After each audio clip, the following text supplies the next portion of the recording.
ഈ circle inspector സച്ചിദാനന്ദന്റെ quarters എവിടെയാ? ആരാ? ഞാൻ അദ്ദേഹത്തിന്റെ ഒരു സുഹൃത്താ. ഈ നേരത്താണോ സുഹൃത്തിനെ കാണാൻ വരുന്നത്? നേരം വെളുത്തിട്ടില്ലല്ലോ. പുലർച്ചെ വണ്ടിക്കാ വന്നത്. സച്ചിദാനന്ദ സാർ സസ്പെൻഷനില്ല. ക്വാർട്ടേഴ്സ് ഒക്കെ വിട്ടപ്പോ ലോഡ്ജിലാ താമസം. അയ്യോ, എന്താ കാര്യം? DYSP ആയിട്ട് ഉടക്ക്. ഒരു മാപ്പ് എഴുതി കൊടുത്താ തീരുന്നേ ഉള്ളൂ പ്രശ്നം. പക്ഷെ സച്ചിദാനന്ദ സാറല്ലേ ഭയങ്കര പിടിവാശിയില്ല. അല്ല, ഇപ്പൊ ഒന്ന് കാണണമെങ്കിൽ ലോഡ്ജ് ഇവിടെ അടുത്താ, palace lodge, room number 18. Sachi, Sachi,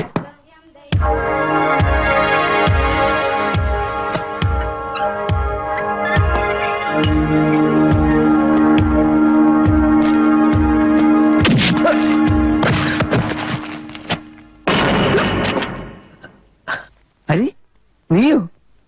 എന്താ നീ കാണിച്ചത്? കാണിച്ചത് ഇടിയാ. എന്തിനാ നീ എന്നെ അടിച്ചതെന്ന്? അല്ല, നീയാണെന്ന് ഞാൻ അറിഞ്ഞു. എന്റെ ശബ്ദം നീ തിരിച്ചറിയത്തില്ലേ? ശബ്ദം തിരിച്ചറിയാൻ നീ യേശുവാസം ഒന്നല്ലല്ലോ. നേരായ കാര്യത്തിന് എന്നെ കാണാൻ വരുന്നവർ റിസപ്ഷനിൽ നിന്ന് ഫോൺ ചെയ്യും. അത് ഉണ്ടാവാത്തതുകൊണ്ട് ഏതോ ശത്രുവാണെന്ന് ഞാൻ കരുതി. ഏത് ശത്രു? എനിക്കിവിടെ നിറച്ച് ശത്രുക്കളാണ്. എല്ലാ ക്രിമിനൽസും എന്റെ ശത്രുക്കളാണ്. ഞാൻ സസ്പെൻഷനിലാണ് ഹരി. അതറിഞ്ഞു. പക്ഷെ ഇങ്ങനത്തെ ശരീരം വെച്ചോണ്ട് നിന്റെ ഇടിക്കെന്തൊരു ശക്തിയാണടാ. Training, police training.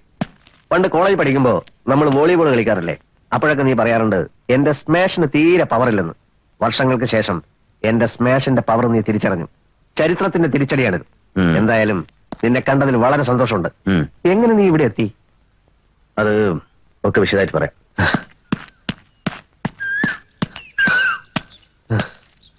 ഇങ്ങനെ ശരീരം ഇളകുമ്പോ മനസ്സ് ശാന്തമാകും, ബുദ്ധി ഉണരും.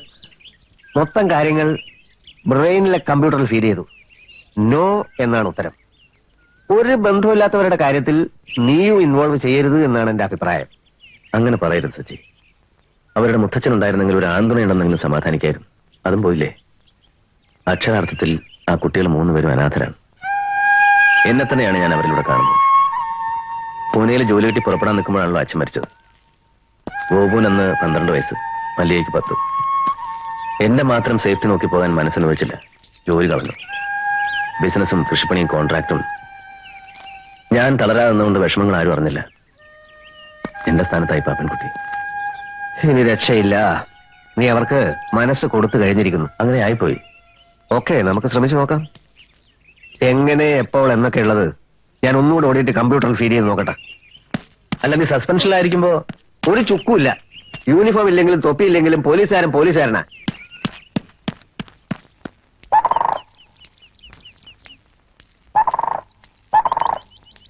എന്തായി ചേച്ചി? എന്താവാനാ, എല്ലാവർക്കും അവരവരുടെ പ്രശ്നങ്ങൾ.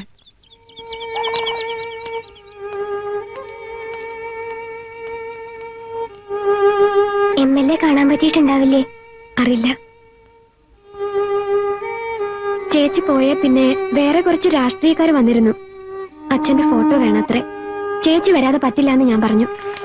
അച്ഛന്റെ പേരും പറഞ്ഞ് വെറുതെ ആളായി നടക്കാനാ. അതിനാരെയും നമുക്ക് സമ്മതിക്കണ്ട. MLA ഒന്നും പറഞ്ഞില്ലേ? അപേക്ഷ വാങ്ങി ഫയലിൽ വെച്ചു. വേണ്ടത് ചെയ്യാം, അന്വേഷിക്കാം, മുഖ്യമന്ത്രിയുടെ ശ്രദ്ധയിൽപ്പെടുത്താം. അങ്ങനെ അച്ചടിച്ചു വെച്ച ചില വാക്കുകളും നമുക്കാരുമില്ല. എന്താ ചെയ്യേണ്ടതെന്നോ ആരോടാ പറയേണ്ടതെന്നോ ഒരു രൂപമില്ല.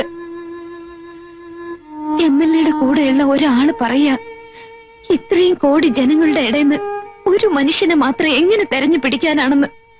MLAയുടെ ജോലി അതാണോ എന്ന് എനിക്കൊന്നും പറയാൻ കഴിഞ്ഞില്ല. നമ്മുടെ അച്ഛനല്ല, മറ്റാർക്കും ഒന്നും നഷ്ടപ്പെട്ടിട്ടില്ലല്ലോ.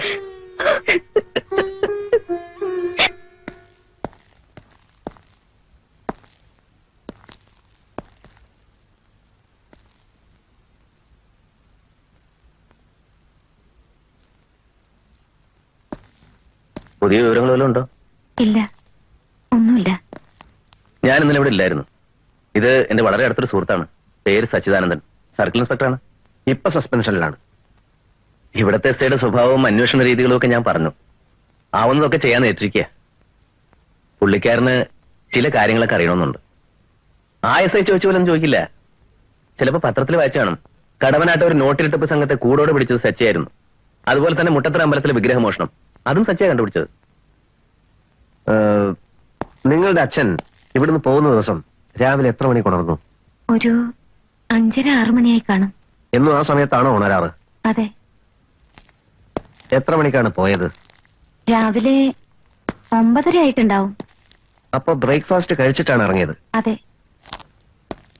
ദോശ, ഇഡ്ഡലി, വട, പുട്ട്, കടല. എന്താ കഴിച്ചത്? പറഞ്ഞോളൂ. അന്ന് ഉപ്പുമാവായിരുന്നു ഉണ്ടാക്കിയത്. അച്ഛന് ഉപ്മാവ് വലിയ ഇഷ്ടമാണോ? അതൊക്കെ എന്തിനാ വെറുതെ സച്ചി ഇപ്പോ? അരിയോടല്ല ഞാൻ ചോദിച്ചത്. പറയൂ, അച്ഛന് ഉപ്മാവ് വലിയ ഇഷ്ടമാണോ? അങ്ങനെയൊന്നുമില്ല. ഇത് ശരിയായ ഉത്തരമല്ല. എനിക്കറിയേണ്ടത് അന്ന് അച്ഛൻ വയറു നിറച്ച് ഉപ്മാവ് കഴിച്ചോ എന്നാണ്. ഉവ്വ്. യാത്ര പുറപ്പെടുമ്പോ അലക്കി തേച്ച വസ്ത്രങ്ങളാണോ അദ്ദേഹം ധരിച്ചിരുന്നത്? അതെ. ഇറങ്ങാൻ നേരത്ത് പ്രത്യേകമായി വല്ലതും പറഞ്ഞോ? വികാര വിക്ഷോഭത്തോടെയോ മറ്റോ? അത് മാളുവിനോട് പഠിക്കാൻ പറഞ്ഞു. പിന്നെ ചീരയ്ക്ക് വെള്ളം ഒഴിക്കാനും പറഞ്ഞു. വേറൊന്നും പറഞ്ഞില്ല? ഇല്ല. സ്വാഭാവികമായ ഒരു യാത്ര. കഴിക്കുന്നൊരു കഷായം ഒറ്റ വിലക്ക് കുടിച്ചു തീർക്കുന്നതാണ് നല്ലത്. വേദനിപ്പിക്കുന്ന ഈ സത്യവും ഒറ്റ വീർപ്പിൽ പറയാനാണ് എനിക്കിഷ്ടം. നിങ്ങളുടെ അച്ഛൻ ശേഖരമേനോൻ ഈ ഭൂമുഖത്ത് ഇപ്പൊ ജീവിച്ചിരിപ്പില്ല. മരിച്ചു. ആത്മഹത്യയൊന്നുമല്ല. ഒന്നുകിൽ അപകടമരണം, അല്ലെങ്കിൽ കരയണം. കുറെ നേരം കരയണം. ഇല്ലെങ്കിൽ മാനസിക തകർച്ചയുടെ ആക്കം കൂടുകയാണ്. നീ എന്തായി പറയണേ? വെറും സത്യം മാത്രം. നീ ഇങ്ങോട്ട് വന്നേ. ഇത് പറയാനാണോ നിന്നെ ഞാൻ ഇങ്ങോട്ട് കൂട്ടിക്കൊണ്ട് വന്നത്? മേനോ സാറിന് ഒന്നും സംഭവിച്ചിട്ടില്ല. സംഭവിച്ചു കഴിഞ്ഞു. നിന്നോട് ഇങ്ങോട്ട് വരാനാ പറഞ്ഞേ. തെമ്മാടിത്തരാ നീ ചെയ്തത്. ഒരു പിന്നാക്കും അന്വേഷിക്കാതെ ഒരാൾ മരിച്ചുപോയി എന്ന് പറയാൻ നിനക്ക് എന്താ അവകാശം? ആ കുട്ടികൾ എന്നെ പറ്റി എന്ത് വിചാരിക്കും ഭഗവാനെ? അവരുടെ അച്ഛനല്ലേ, എന്തുമാത്രം സങ്കടം ഉണ്ടാവും. അല്ലെങ്കിൽ ഈ പോലീസുകാർക്ക് മനസാക്ഷി എന്ന് പറയാൻ സാധനമില്ല. പോലീസ് മനസാക്ഷി കൊണ്ടല്ല, ബുദ്ധി കൊണ്ടാണ് കാര്യങ്ങൾ ചെയ്യുന്നത്. ബുദ്ധിയോട് എന്ത് പിന്നാക്കടാ നീ ഇപ്പൊ ചെയ്ത്? ഒച്ച വെച്ചിട്ട് കാര്യമില്ല. ശേഖരമേനോൻ എന്ന് പറയുന്ന മനുഷ്യൻ നാട് വിട്ടു പോയിട്ടില്ല. അങ്ങനെ നാട് വിട്ടു പോകാൻ മനസ്സുള്ള ഒരാൾ വയറു നിറച്ച് ആഹാരം കഴിക്കില്ല, ചീരയ്ക്ക് വെള്ളം നനക്കാൻ പറയില്ല. സ്വാഭാവികമായ ഒരു യാത്ര പറച്ചിലും അയാളെ കൊണ്ട് സാധിക്കില്ല. ഗുരുവായൂർക്ക് പോയ അയാൾ പിന്നെ എവിടെ? Hari, take it from me. Sekhara Menon is no more. അയാൾ മരിച്ചു, അല്ലെങ്കിൽ കൊല്ലപ്പെട്ടു. നോൺസെൻസ്. നീ എവിടത്തെ പോലീസുകാരനടാ? ഒരാൾ വഴിതെറ്റി കാട്ടിലകപ്പെടാം, ബോധക്കേട് ഒന്ന് ആശുപത്രിയിലാകാം. അങ്ങനെയുള്ള സകല സാധ്യതകളെ ഒറ്റയടിക്ക് തള്ളിക്കളയാൻ ഒരു വിട്ടിക്കേ സാധിക്കൂ. ഒരു വാക്കുണ്ടെങ്കിലും അവരെ ഒന്ന് ആശ്വസിപ്പിക്കുന്നതിന് പകരം വേണ്ട, നിന്റെ അന്വേഷണം വേണ്ട, കണ്ടുപിടുത്തം വേണ്ട, ഒന്ന് വേഗം സ്ഥലപ്പെട്ടേച്ചാ മതി. ഹരി, ഞാൻ പറയുന്നത് നോ, ഞാൻ വേറെ വഴി നോക്കിക്കോളാം. ഞാൻ സത്യം മാത്രം. പോടാ നിന്റെ സത്യം കൊണ്ട്.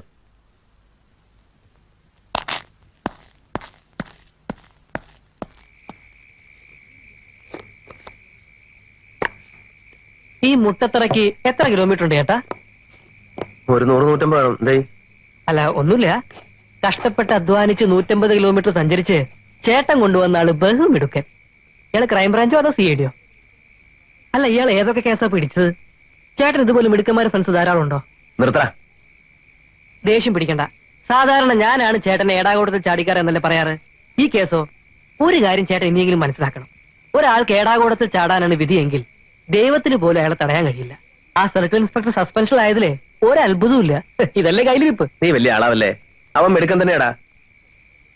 അപ്പോഴത്തെ ദേഷ്യത്തിന് ഞാനങ്ങനെ പറഞ്ഞെങ്കിലും ഇപ്പൊ തെറ്റായിപ്പോയെന്ന് തോന്നുന്നു. ഒരാളെ കുറേശ്ശെയായി നീട്ടി ദഹിപ്പിക്കുന്നത് സ്ലോ പോയിസണിങ്ങിന് തുല്യ. അവന് തോന്നിയത് അവനങ്ങ് വെട്ടി തുറന്ന് പറഞ്ഞു. അവന്റെ ആംഗിൾ അവൻ തെറ്റ് ചെയ്തിട്ടില്ല.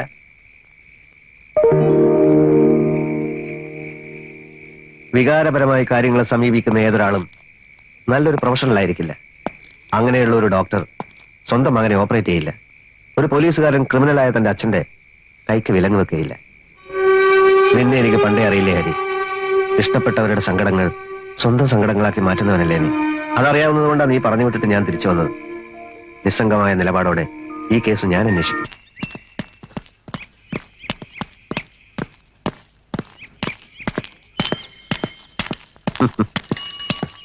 ഞാൻ ഇതുവരെ ഈ വഴിക്ക് കണ്ടിട്ടില്ലല്ലോ. ഞാനും കണ്ടിട്ടില്ല. എന്നുണ്ടോ ഈ നടപ്പ്? ഉണ്ട്. ഇല്ല.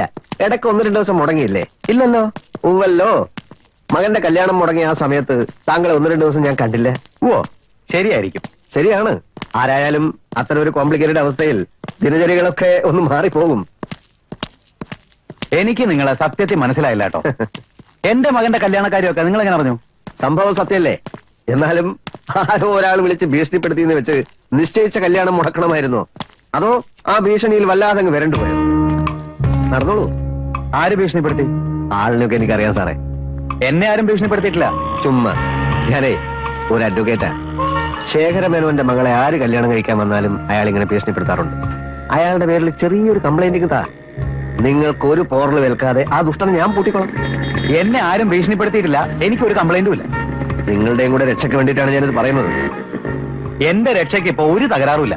അപ്പോ നേരായ മാർഗത്തിൽ ശ്രമിച്ചാൽ സത്യം പറയുന്ന ആളല്ല നിങ്ങൾ. എന്ത് സത്യം? വേണ്ട, പറയണ്ട. പറയിപ്പിക്കാൻ എനിക്കറിയാം. ഭീഷണിയുടെ കഥ മാത്രമല്ല, ശേഖരമേനോന്റെ മരണത്തെപ്പറ്റി നിങ്ങൾ പറയേണ്ടി വരും. എണ്ണി എണ്ണി പറയേണ്ടി വരും. എന്റെ മുതലാളി താന്നിക്കാട്ട തോമസ് കുട്ടിച്ചാന് 35 കൊല്ലം മുമ്പ് കെട്ടിയോൾ സറാമച്ചേട്ടതിയോടൊപ്പം ലോഞ്ചേ കയറി ദുബായി ചെന്നിറങ്ങിയതാ. രണ്ടുപേരുടെയും കയ്യിൽ ആകെ ഉണ്ടായിരുന്നത് 1,500 രൂപയും MA പാസ്സായ ഓരോ സർട്ടിഫിക്കറ്റുമാണ്. ആദ്യമൊക്കെ രണ്ടുപേരും ഒത്തിരി അങ്ങ് കഷ്ടപ്പെട്ടു. ഷേക്കിന്റെ മക്കൾക്ക് ഇംഗ്ലീഷിന് ട്യൂഷൻ കൊടുക്കാൻ തുടങ്ങിയപ്പോ മുതൽ ആ പച്ച പിടിച്ച് പിന്നെ അങ്ങോട്ട് വെച്ചാടി കേറ്റമാ. സ്വന്തം സ്കൂൾ 1ആയി 2ആയി, ഗൾഫിൽ അങ്ങോളം ഇങ്ങോളമായി. നിങ്ങൾ ആരാണോ മനസ്സിലായില്ലല്ലോ. പക്ഷെ എന്നാ ചെയ്യാനാ, ഈ കഴിഞ്ഞ മാസം ചേട്ടതിയെ കർത്താവ് അങ്ങ് വിളിച്ച്. പാവം തോമസ് കുട്ടിച്ചാൻ ഒറ്റയ്ക്കായി. ഏകപ്പെട്ട സ്വത്ത് ഇന്ത്യ മുഴുവൻ. അനുഭവിക്കാൻ മക്കളുണ്ടോ? ഇല്ല. നിങ്ങൾ ആരാണെന്ന് പറഞ്ഞില്ല. ഇച്ചായൻ കണ്ണീരോടെ ഒരു കത്തെഴുതി. എന്റെ പൊന്നു കുഞ്ഞച്ച 2 മാസത്തിനകം സറാമയുടെ പേരിൽ എറണാകുളത്തോ തിരുവനന്തപുരത്തോ എത്രയും വേഗം ഒരു സ്മാരകം പണിയണമെന്ന്. എന്താ സ്മാരകമാ ആലോചിച്ചു. ആരാണോ ഈ ബോട്ടിൽ ഇവിടെ കൊണ്ടുവച്ചത്? എടുത്തു മാറ്റോ. ഈ നടുറോട്ടിൽ ഇതിവിടെ കൊണ്ടുവച്ചത് ആരാന്നാ ചോദിച്ചത്? പാവപ്പെട്ട പണക്കാർക്ക് ഇവിടെ ജീവിക്കാൻ പറ്റില്ലെന്നായിണ്ടല്ലോ. എടുത്തു മാറ്റാൻ. ഇതെടുത്ത് മാറ്റിയില്ലെങ്കിൽ ഞാനിത് പാടത്തേക്ക് എടുത്ത് മാറ്റും. ഞാനൊന്ന് മൂത്രമൊഴിക്കുകയായിരുന്നു. റോഡിന് വിലങ്ങനെ ഇതിങ്ങനെ കൊണ്ടുവച്ചാലേ തനിക്ക് മൂത്രം വരുള്ളൂ. ഈ വൃത്തിക്കാരനാണോ താൻ? പെട്രോൾ ഒഴിച്ച് കത്തിക്കാൻ ഞാനിത്. ആണോ? എങ്കിലത് അറിയാൻ തന്നെയാ ബൈക്ക് ഇവിടെ കൊണ്ടിട്ടത്. ഈ ബൈക്കിന്റെ സ്ഥാനത്ത് ഒരു മനുഷ്യനാണ് ഇങ്ങനെ വഴിമുടക്കി നിൽക്കുന്നതെങ്കിൽ ആ മനുഷ്യനെ താങ്കൾ പെട്രോൾ ഒഴിച്ച് കത്തിക്കും. മനുഷ്യനല്ല, ഏത് മഹാരാജാവാണെങ്കിൽ ഞാൻ കത്തിക്കും. എടോ, എന്റെ അടുത്ത് ഇഷ്ടം പോലെ പണുണ്ടോ? അത് മുടക്കി വലിയൊരു വക്കീലിനെ ഏർപ്പാടാക്കി ഏത് കേസിന് ഞാൻ ഊരിപ്പോരും. താങ്ക്സ്. എനിക്ക് ഇത്രയും മാത്രമേ അറിയേണ്ടതുണ്ടായിരുന്നു. എനിക്ക് പോയിക്കോളൂ. നമുക്ക് കോടതിയിൽ വെച്ച് കാണാം.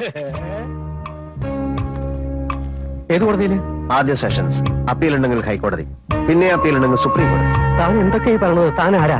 ഞാൻ ആരായാലും കുഴപ്പമില്ല. താങ്കൾ അടക്കാച്ചാണകം പങ്കുണ്ണി മേനോൻ തന്നെയാണല്ലോ. മനുഷ്യനെ പെട്രോൾ ഒഴിച്ച് കത്തിക്കുന്നവനാണല്ലോ. തവളത്തലയുള്ള തന്റെ മോനെ കൊണ്ട് ശേഖരമേനോന്റെ മകളെ കല്യാണം കഴിപ്പിക്കാൻ താൻ ശ്രമിച്ചിരുന്നില്ലേ? ഓരോ തവണ കല്യാണം മുടങ്ങുമ്പോഴും ഈ ആവശ്യം പറഞ്ഞ് താൻ വീട്ടിൽ ചെന്നിരുന്നില്ലേ? ഒടുവിൽ തനിക്ക് മനസ്സിലായി ശേഖരമേനോൻ ജീവിച്ചിരിക്കുന്നിടത്തോളം കാലം അത് നടക്കില്ലെന്ന്.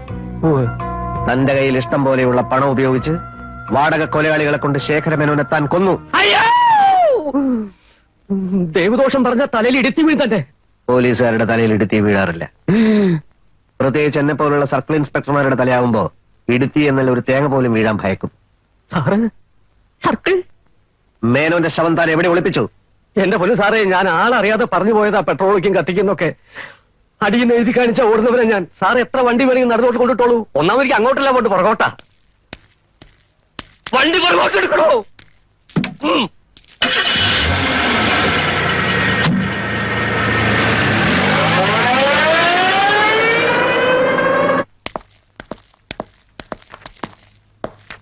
കോൺട്രാക്ടർ ഹരീന്ദ്രൻ? അതെ. പ്ലീസ്. പരാതി ഞാൻ വായിച്ചു. മിസ്റ്റർ ശേഖർമേനന്റെ മക്കളാണോ 3 പേരും? അതെ. പോലീസ് കാര്യമായൊന്നും ചെയ്തില്ല? ഇല്ല സർ. ചെയ്യില്ല. പ്രോഫിറ്റബിൾ കേസാണെന്ന് തോന്നിക്കാണില്ല. മിസ്റ്റർ ഹരീന്ദ്രൻ, ഞാൻ ഡൽഹിക്കാരനാ. നിങ്ങളുടെ സ്റ്റേറ്റിനെ സർവ് ചെയ്തുകൊണ്ട് നിങ്ങളുടെ സ്റ്റേറ്റ് അഫയേഴ്സിനെ ഞാൻ കുറ്റപ്പെടുത്താൻ പാടില്ല. ഇവിടെ എല്ലാം താറുമാറായി കിടക്കുകയാണ്. ആർക്കും ആരോട് ഒരു ഉത്തരവാദിത്വമില്ല. 99%ഉം കള്ളന്മാരാ. അങ്ങനെ ആയിപ്പോയി സർ. നേര് പറഞ്ഞാൽ താങ്കളെപ്പോലെ നോർത്ത് ഇന്ത്യൻ കേഡറിലുള്ള IAS ഓഫീസേഴ്സ് ആണ് ഞങ്ങൾക്ക് ഇപ്പൊ ആകെയുള്ള പ്രതീക്ഷ. അതുകൊണ്ടാണ് ധൈര്യമായിട്ട് ഇങ്ങോട്ട് പോകുന്നത്. ഇത് ഞാൻ നോക്കിക്കോളാം. വേണ്ടി വന്നാൽ out of the way. I'll make them act immediately. സങ്കടപ്പെടാതിരിക്കൂ കേട്ടോ. I am with you and you can come to me at any time. അല്ലെങ്കിൽ ഒന്ന് ഫോൺ ചെയ്ത് അപ്പപ്പ എന്നോട് കാര്യങ്ങൾ പറഞ്ഞാൽ മതി. Thank you sir. You are welcome.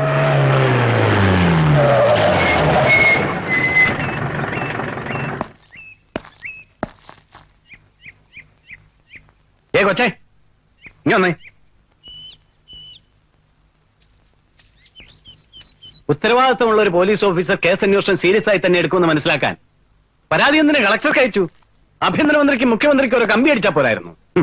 പുറപ്പെട്ടു പോയ അപ്പനെ അവർ കണ്ടുപിടിച്ചു വരുമായിരുന്നല്ലോ. ഞാനൊന്ന് പറഞ്ഞത് തന്നെയാ നേരെ.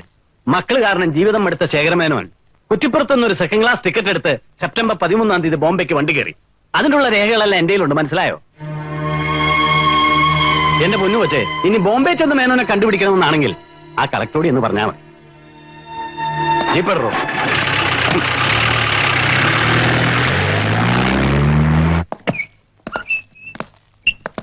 ഞാൻ Muttathara circle inspector Sachidanandan. Sir formalities ഒന്നും വേണമെന്നില്ല, ഞാനിപ്പോ സസ്പെൻഷനില്ല. അറിയാം സാർ, പേപ്പറിൽ വായിച്ചിട്ടുണ്ട്. അൺഒഫീഷ്യൽ ആയിട്ടുള്ള ഒരു അന്വേഷണത്തിലാണ് ഞാൻ. ഇതെന്റെ സുഹൃത്ത് ഹരീന്ദ്രൻ. പരിചയമുണ്ട് സാർ.